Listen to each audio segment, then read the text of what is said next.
Football বিশ্ব আজকে সাক্ষী হলো নাটকীয়তা ও শ্বাসরুদ্ধকর ম্যাচে। শেষ পর্যন্ত ফ্রান্সকে হারিয়ে লামিন ইয়ামাল জোড়া গোলে ফাইনালের টিকিট অর্জন করলো স্পেন। হ্যাঁ দর্শক, ফুটবল বিশ্বের দুই পরাশক্তি যখন মুখোমুখি হয় তখন রোমাঞ্চকর কোনো কমতি থাকে না। স্পেন বনাম ফ্রান্সের এই হাই ভোল্টেজ ম্যাচে ফুটবল প্রেমিকরা সাক্ষী থাকলো এক অবিশ্বাস্য লড়াইয়ের, যেখানে একদিকে ছিল অভিজ্ঞ এমবাপ্পের হুঙ্কার আর অন্যদিকে ছিল মাত্র 17 বছরের তরুণ তুর্কি লামিন ইয়ামালের অতি মানবীয় জাদু।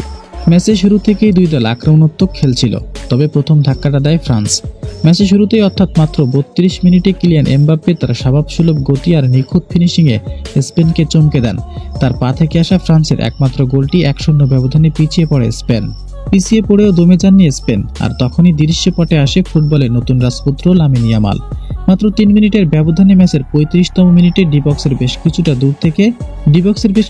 দূর থেকে ফ্রান্সের রক্ষণভাগকে স্তব্ধ করে দিয়ে বাঁ পায়ের এক অবিশ্বাস্য দূরপাল্লা শট নেয় লামিন ইয়ামাল। বলটি বাতাসে এমনভাবে বাঁক খেয়ে পোস্টের কোণ দিয়ে জালে জড়ালো, যা সত্যি অবিশ্বাস্য ছিল।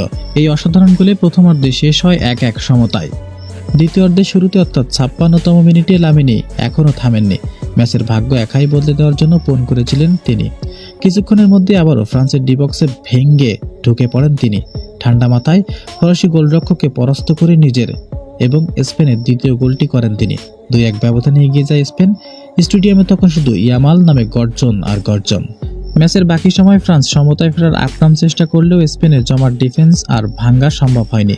বিশেষ করে এমবাপ্পেকে বোতলবন্দি করে রেখেছিল স্প্যানিশ ডিফেন্ডাররা। শেষ পর্যন্ত 2-1 গোলে জয় নিয়ে মাঠ ছাড়েন স্পেন।